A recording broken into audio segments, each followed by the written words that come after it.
Saludos amigos y amigas, perdonen el problema técnico que tuvimos. Como les estaba diciendo, quería hablar con ustedes sobre la crisis que estamos viviendo con nuestro sistema de electricidad en el país y les señalaba que esa crisis tiene varias dimensiones que no debemos perder de vista. Primera dimensión, la necesidad de la transición a energías renovables. Segunda, la necesidad de una renegociación adecuada de la deuda de la Autoridad de Energía Eléctrica.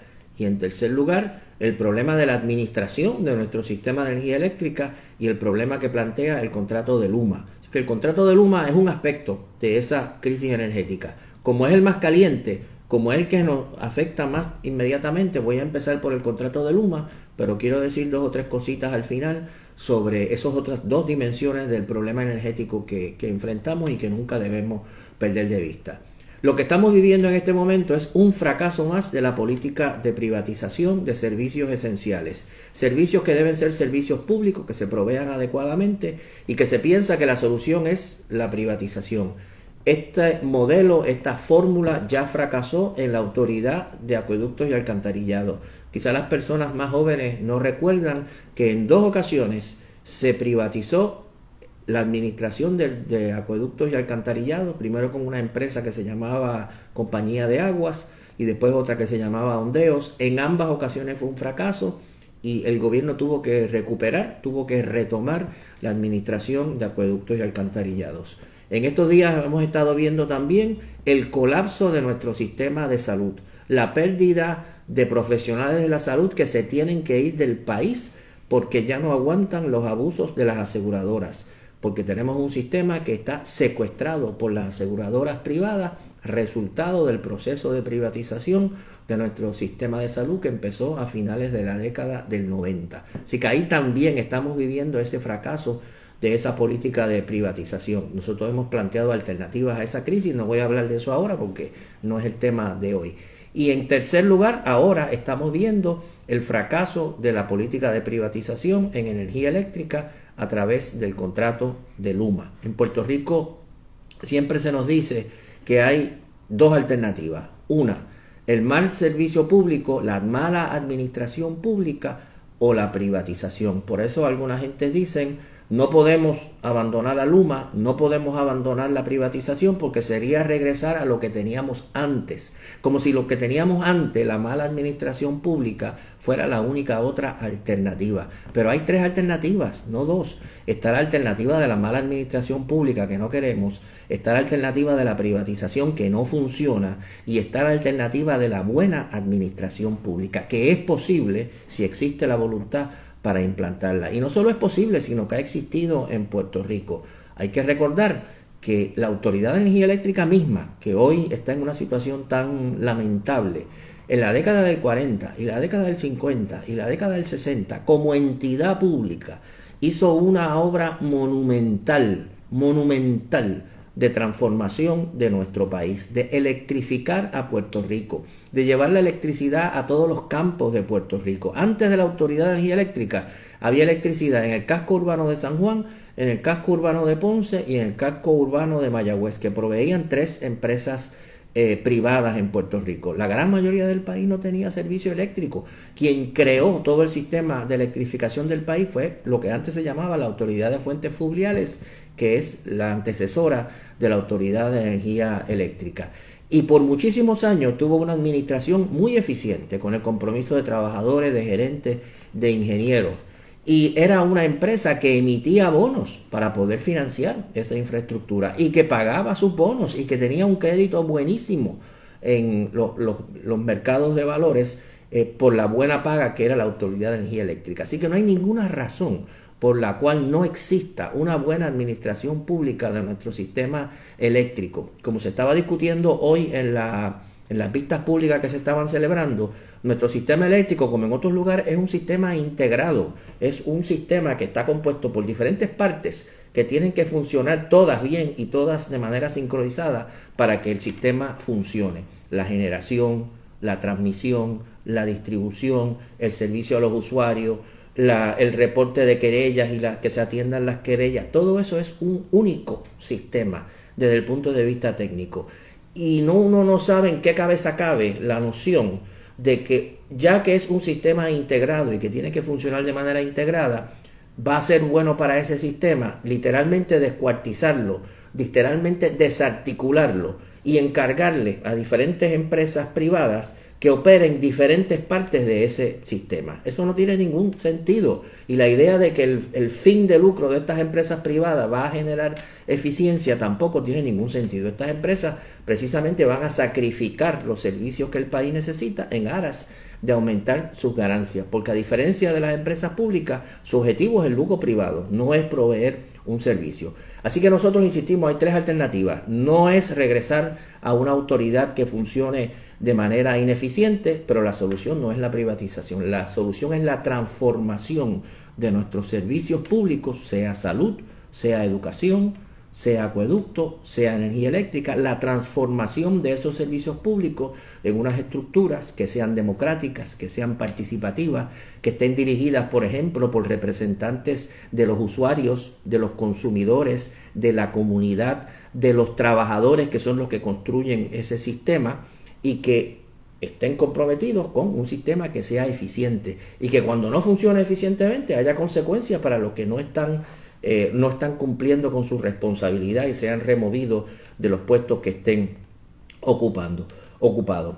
Así que definitivamente ya prácticamente todo nuestro pueblo está convencido, incluso los que al principio no lo estaban, de la necesidad de salir del contrato de Luma. Yo decía el otro día que estaba en un panel en el programa Jugando Pelota Dura, que estaba en un panel con varias otras personas y entre los otros participantes del panel estaba una representante del Centro Unido de Detallistas, estaba una representante de la Cámara de Comercio y yo decía, Luma, su servicio ha sido tan malo que incluso organizaciones que por lo general no están de acuerdo, yo por ejemplo por lo general no estoy de acuerdo con la Cámara de Comercio ni con el Centro Unido de Detallistas en cuanto por ejemplo a aumentar el salario mínimo que ellos oponían y yo lo favorecía, o aumentar los derechos de los trabajadores que ellos oponían y yo lo favorecía.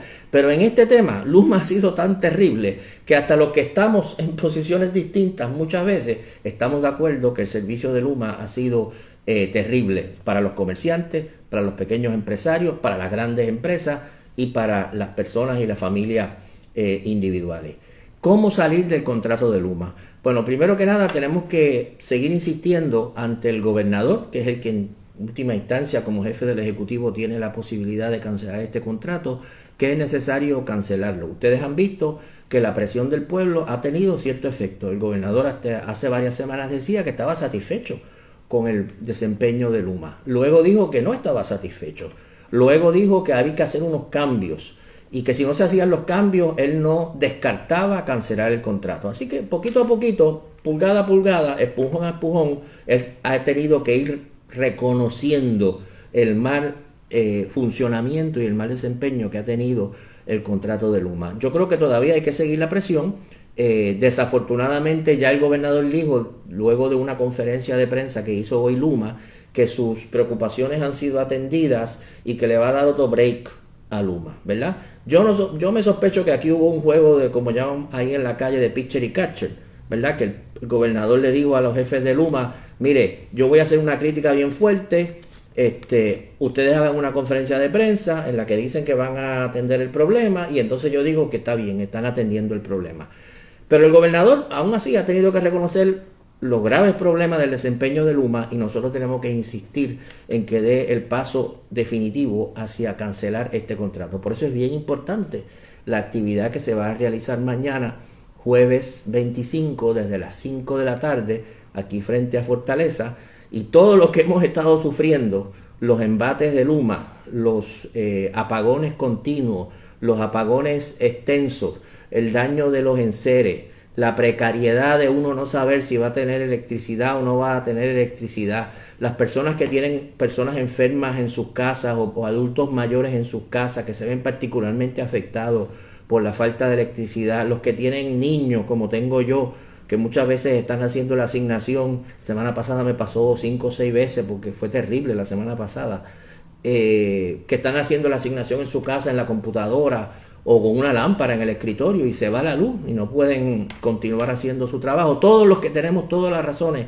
para quejarnos de esta situación debemos venir mañana, estar mañana desde las 5 de la tarde aquí frente a Fortaleza llevándole ese mensaje al gobernador de que ese contrato hay que cancelarlo.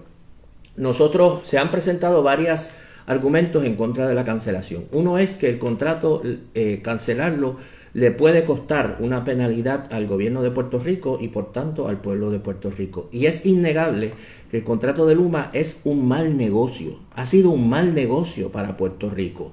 Y el contrato de Luma todavía en el momento de eliminar sigue siendo un mal negocio. Puede que nos cueste terminar ese contrato, porque es tan mal negocio que era malo antes, durante y después. Todavía nos implica una penalidad. Pero aquí, como dice la gente, a lo malo lo menos posible. Nosotros tenemos, en el peor de los casos, dos alternativas. Podemos pagar, por ejemplo, 115 millones para suspender este contrato o, como no queremos pagar esa penalidad, podemos seguir pagando 100 millones cada año por 15 años, es decir, 1.5 mil millones de dólares a Luma durante esos 15 años, con un servicio que ya sabemos lo poco adecuado que resulta el servicio de Luma.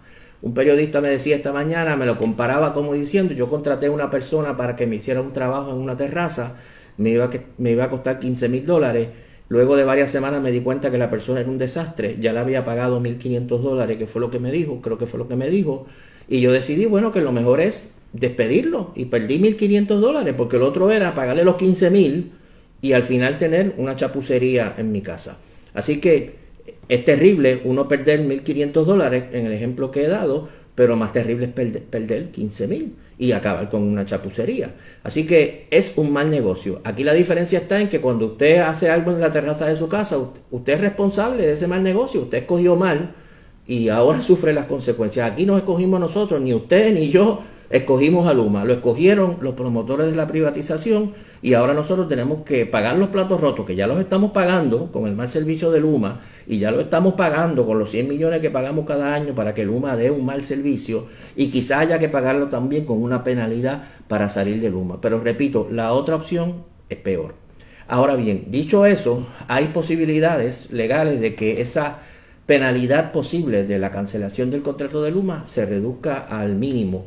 Una de las situaciones que ha surgido como parte de esta discusión, porque casi nadie le había prestado atención a este hecho, es el factor de que con Luma se firmó un contrato de 15 años, pero ese contrato realmente no ha entrado en efecto, porque para que entre en efecto la autoridad tiene que primero haber completado el proceso de renegociación de su deuda. Por lo tanto, como no lo ha completado, ese plan todavía está en espera. Luma está operando bajo un contrato suplementario que se adoptó precisamente para que en lo que se renegociaba la deuda, Luma pudiera empezar a operar. Se le conoce como el contrato suplementario o el acuerdo suplementario. Y ese acuerdo suplementario termina el 30 de noviembre. Es decir, si para esa fecha no se ha renegociado la deuda, el gobierno de Puerto Rico no debe pedir una extensión de ese contrato. Y entonces eso quiere decir que hay que empezar una transición para la salida de Luma. Otro argumento que se ha traído es, no podemos devolverle la autoridad, se planteó hoy incluso por el presidente de la Comisión de Planes Estratégicos, el portavoz del Partido Popular, Javier Aponte Dalmau, trajo el argumento de que no se podía devolver a la autoridad la administración y la transmisión y la distribución o del servicio al cliente, porque ya la autoridad no tiene los departamentos que operan esos servicios. Y como yo señalé, hasta hace 14 meses la autoridad estaba a cargo de esos servicios. Así que de la misma forma que se hizo una transición para pasar esos servicios a Luma, se hace una transición para devolver esos servicios de energía eléctrica. No hay nada imposible. Si se trasladó de un lado, se puede trasladar para el otro lado. Lo que hace falta es la voluntad de efectivamente querer hacer esa transición. Ahora bien, como hemos señalado, la idea no es regresar simplemente a lo que había en el pasado. La suspensión del contrato de Luma, la no extensión del contrato suplementario, se debe acompañar con una reorganización profunda de la Autoridad de Energía Eléctrica, que la democratice, que la convierta en una agencia, que esté bajo la dirección con participación de los trabajadores, de los consumidores, de la ciudadanía, que esté verdaderamente comprometida con la transparencia y con proveer un servicio adecuado a todo nuestro pueblo. Esa es la tercera alternativa. Ni la mala administración pública, ni la privatización, que ya hemos visto que no funciona, sino la democratización de los servicios públicos. Y lo mismo hay que hacer en acueducto, lo mismo hay que hacer en salud, lo mismo hay que hacer en educación. Es la alternativa que tenemos que impulsar. Así que hace falta una nueva ley orgánica de la Autoridad de Energía Eléctrica para reestructurar la autoridad. Pero repetimos, la alternativa a la mala administración pública no es la privatización, como ya hemos podido comprobar en la práctica. Ahora bien, no quiero despedirme sin mencionar, como dije, que la crisis energética tiene tres aspectos, no es solamente el contrato de Luma. Tenemos que acelerar la transición a la energía renovable, tenemos que salir de la energía fósil. Eso es bueno para el ambiente, que ya es importante, y es bueno para el bolsillo. Los estudios que se han hecho, el último modelaje que se ha hecho de la propuesta de Queremos Sol, es que haciendo esa transición a la energía renovable, sobre todo al sol, en menos de 15 años, para 2035, Puerto Rico puede producir cerca de 85% de la energía que necesita de energía renovable, de energía solar. Y que eso conllevaría una reducción del costo de kilovatio hora de los 30 y tantos centavos que es ahora a menos de 15 centavos. Así que es bueno para el ambiente y es bueno para el bolsillo. Es algo que no tiene un efecto inmediato, no se arregla en un año o 2 años, pero en menos de 15 años estaríamos en una situación muchísimo más favorable, liberándonos del efecto de las fluctuaciones del costo del combustible fósil, que ustedes saben las consecuencias terribles que tiene sobre el ambiente y sobre el bolsillo nuestro. El modelo que queremos impulsar es el modelo de generación solar con generación distribuida, no utilizar tierra agrícola o tierra útil para otros fines para hacer las famosas granjas solares. No es el camino que debemos seguir. Ya hay ejemplos de lo que se está haciendo, como por ejemplo en Adjunta y otros lugares, los planes de generar, ¿verdad?, energía renovable solar para comunidades enteras.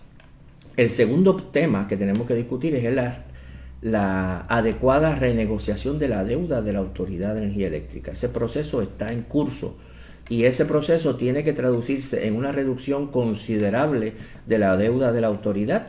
Legislación que se aprobó hace poco y que desgraciadamente el gobernador vetó, planteaba que esa reducción tiene que ser por lo menos del 75%, que esa reducción o el nuevo ajuste de la deuda no puede conllevar otro aumento del costo de la electricidad en Puerto Rico, no puede pagarse a los bonistas a costa de seguir aumentando el costo de la electricidad, y que ese ajuste debe mantener lo que ahora son las prioridades que tiene el llamado Trust Agreement, que son los acuerdos bajo los cuales los bonistas adquirieron esos bonos, que plantean que la autoridad primero tiene que cubrir sus gastos operacionales, proveer la electricidad, pagar las pensiones, pagar los salarios, pagar a sus empleados, y una vez haya hecho o cubierto esos costos operacionales, entonces del sobrante es que paga a los bonistas. Esa prioridad de los servicios del país tiene que mantenerse en cualquier acuerdo de ajuste de la deuda. Así que hay que asegurarse de que el gobierno nuestro exija que ese ajuste de la deuda entre dentro de esos parámetros, que no implica un aumento de la electricidad, que por lo tanto hay que reducir el costo, la deuda de una manera considerable, y que se debe mantener la prioridad, como es ahora, de que primero van los gastos operacionales y las necesidades del país y luego el pago a los bonistas.